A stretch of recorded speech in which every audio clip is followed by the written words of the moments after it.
Hello, shalom à tous, j'espère que vous portez bien. Moi, je me porte à merveille. Aujourd'hui, je vais partager quelque chose rapidement, quelque chose que j'ai compris. Donc, dans cette vie, il n'y a que deux choses. Dans cette vie, tu peux être soit un pont pour les autres ou une barrière pour les autres. Je veux le redire. Tu peux être soit un pont, soit une barrière. Pourquoi je le dis? Qu'est-ce qu'un pont et qu'est-ce qu'une barrière? Le pont sert à quoi? Le pont sert à aider aux gens de passer d'un point A à un point B. Quand on met un pont, le pont est comme une aide. Ça aide à quitter d'un point A à un point B. Ça aide au transport. On a des ponts en béton. On a des ponts en bois. Alléluia. On a même des ponts en fer.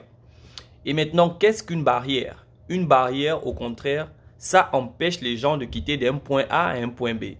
C'est ainsi que quand il y a une barrière, tu ne peux pas traverser la barrière. Bon, à part nos amis qui traversent souvent les barrières là, mais bon, c'est pas de eux que je parle. Donc, normalement, une barrière est faite pour empêcher les gens de quitter d'un point A à un point B.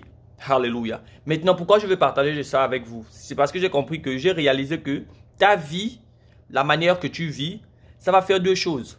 Soit ça va donner les gens l'envie de venir à Christ, soit ça va leur donner l'envie de fuir à Christ. Alléluia. Fuir de Christ.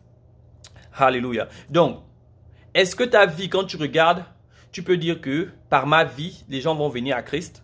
Est-ce que quand tu regardes ta vie, tu peux dire par ma vie, j'empêche les gens à venir à Christ?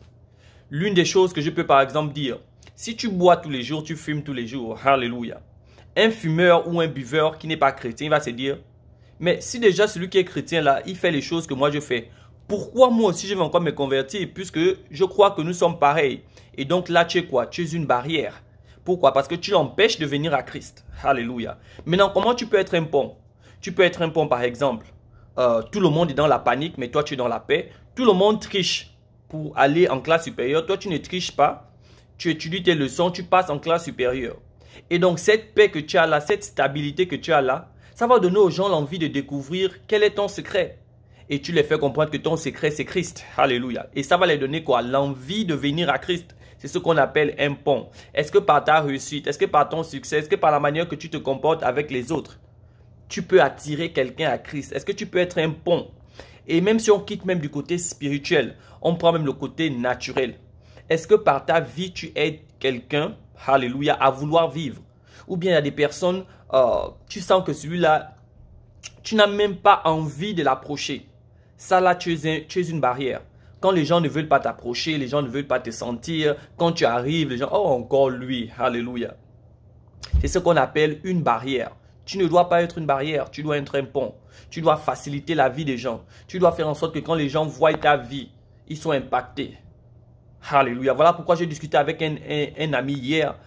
Beaucoup de gens pensent que le succès, c'est avoir des grandes voitures, des grandes maisons. Alléluia. Ça, c'est ce qu'on appelle le self-success. Self-success en français.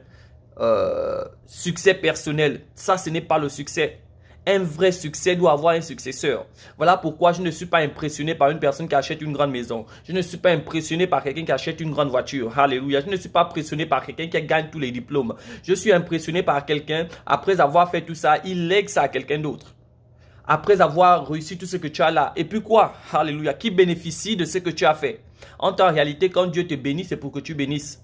Ce n'est jamais pour toi. Et donc, quand tu finis d'avoir tout ce succès, si ce succès n'est pas passé, tu es une barrière. Tu es une barrière, pourquoi? Parce que ça se limite à toi.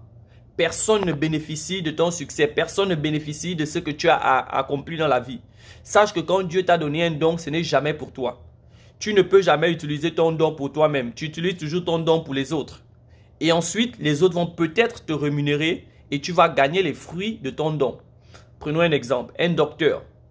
Il n'a pas fait des études pour devenir docteur, pour se soigner lui-même. C'est pour soigner les gens. Et maintenant, en soignant les gens, il va avoir un salaire. Un footballeur, il ne joue pas pour lui-même à la maison. Il joue pour que les gens puissent regarder. Et maintenant, il va avoir un salaire.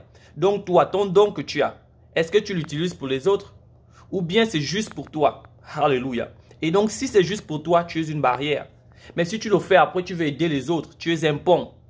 Et Dieu nous appelle à être des ponts. Dieu nous appelle à être des facilitateurs pour les autres.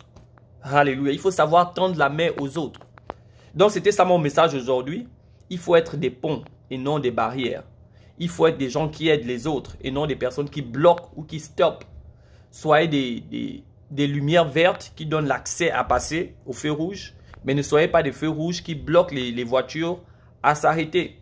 Que Dieu vous bénisse. Sois un pont et non une barrière. On est ensemble.